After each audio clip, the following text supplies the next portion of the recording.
There are currently 14 swords in the first sea, so let's start with the two swords that are the easiest to obtain, which are the Cutlass and Katana.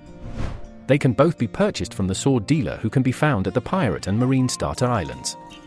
These two swords cost 1,000 belly each and are pretty much identical, however the Cutlass has a slightly smaller hitbox. If you don't have enough money, you can serve a hop and collect the chests, which will give a decent amount of money. These two swords can be upgraded by talking to the blacksmith at the pirate village in exchange for 5 leather and 5 angel wings. This upgrade grants 30% more damage, however, I do not recommend upgrading weapons as a low-level player, since some materials like the angel wings can only be obtained by killing high-level NPCs in the upper Skylands. So if I were to choose one out of the two, I would pick the Katana purely because the Cutlass has a slightly smaller hitbox.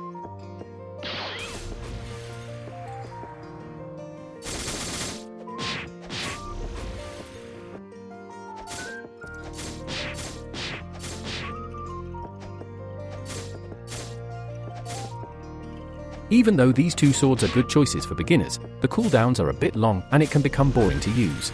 So consider saving up and buying another sword when you reach the pirate village at level 30. Here, you can find the sword dealer of the West who will sell you a dual katana for 12,000 belly and an iron mace for 25,000 belly. The dual katana has medium damage, but the X move can hit multiple enemies at once and has a decently large AoE. The Iron Mace has a similar moveset with multi-target moves and a small amount of knockback, making both these swords decent choices for grinding in the first sea. But because the dual katana is half the price of the Iron Mace and they have pretty much the same damage, I would choose the dual katana to grind with until the next upgrade.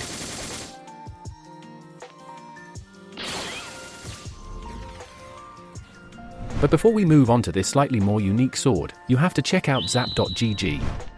It is a new Roblox trading website where you can find trades and make offers in games like Blox Fruits, Murder Mystery, and much more. On top of that, you even get free private servers for the game you're trading in, so it's less hassle, risk-free, and completely trusted and supported by Roblox. So check out the website, the link is in the description. This next sword is the first sword on our list that is obtained by killing a boss, and that is the Shark Saw. This sword is dropped by a level 100 boss named the Saw, who spawns every 1 hour and 15 minutes at Middle Town. When this boss spawns, a message will be displayed at the top of everyone's screen saying, "The Saw has spawned in the game." You have 15 minutes to defeat him and possibly get a rare reward. And if he isn't defeated after 15 minutes, he will despawn. But if you do manage to kill him and get the Shark Saw, it will be very valuable for grinding in the first sea, especially because all the moves have a stun effect and decent damage. Moving down our list, we have the triple katana and the pipe. These two swords can be purchased from the sword dealer of the East who is located at the Frozen Village. I recommend upgrading to one of these swords when you reach around level 90, especially the pipe because of the reworked skills, making it one of the best choices for grinding in the first sea. The triple katana can be bought for 60,000 belly from the sword dealer of the East, but it isn't the best for grinding because of its short-range moves and an M1 dash every 4 clicks. So if you can, I highly recommend spending a little more money to buy the pipe for 100,000 belly. This sword got a rework in Update 20 and is now one of the best swords in the first sea in terms of grinding and PvP. This is because all the moves can hit multiple enemies at once, and it even has burning damage. The X move is especially useful for doing long-range damage against bosses or tougher enemies.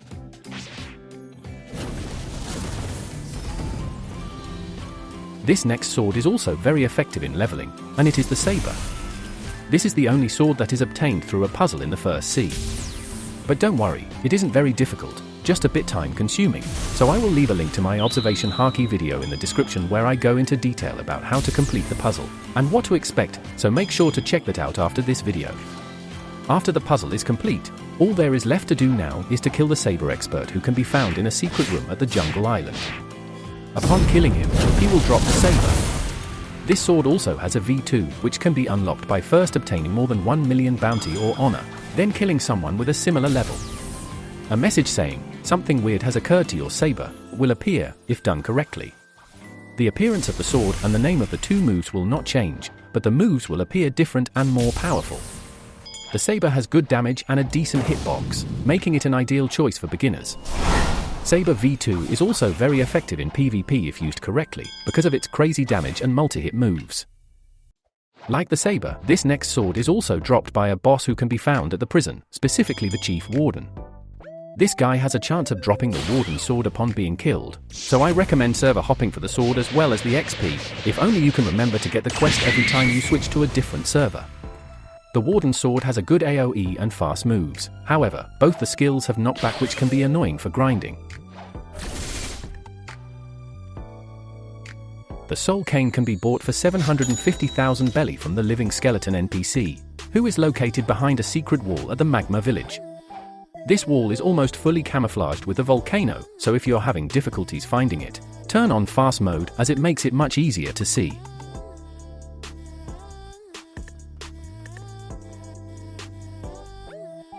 This is a very well-rounded sword that can be effectively used for both PvP and grinding due to its high combo potential, extremely fast AoE moves with no knockback, and low mastery requirements. This sword is quite expensive for beginning players, but if you can afford it, it's definitely worth buying, especially if you're thinking about playing this game long term. Now, let's head to the skies and find the Master Sword Dealer. This NPC is located on the 4th island of the Skylands. By talking to him, he will give the option to purchase 2 swords, the dual-headed blade for 400,000 belly and the Bisento for 1 million belly. The dual-headed blade is a less-known sword but is still a very good choice for grinding in the first sea. This is because it has decent damage, the moves have basically no end lag and low mastery requirements, and the M1 ability has no dash, making it a good choice for training Haki. However, this sword is quite expensive and it performs quite poorly in PvP since it has no stun whatsoever, so I recommend only buying this sword if you have a good amount of money, otherwise just save up for something like a better fighting style or a different sword.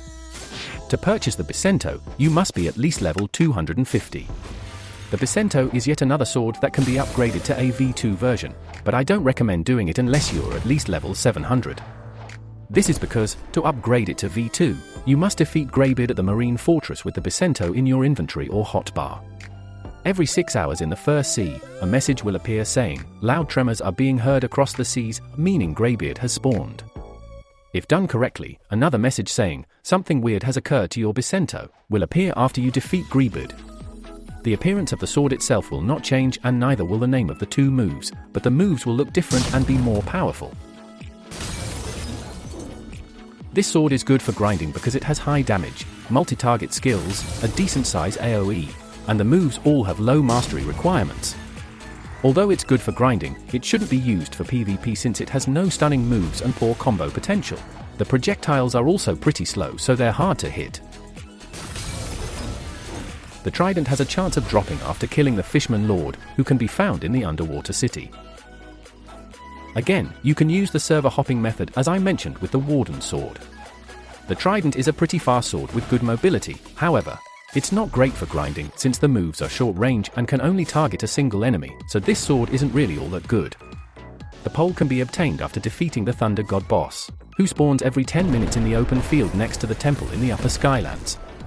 This sword can be upgraded into a second form by completing a Rumble raid with a fully awakened Rumble fruit, however, let's focus on the first form since upgrading can only be done in the second sea. The first form of pole isn't very good for PvP, but it's decent for grinding due to its long range M1, low mastery requirements, decent damage, and decent stuns. However, the moves have a pretty small AoE and the moves are easy to dodge, which is why it's not effective in PvP. If you have any further questions, please feel free to ask me down in the comments. Otherwise, thanks for watching and I'll see you in the next one.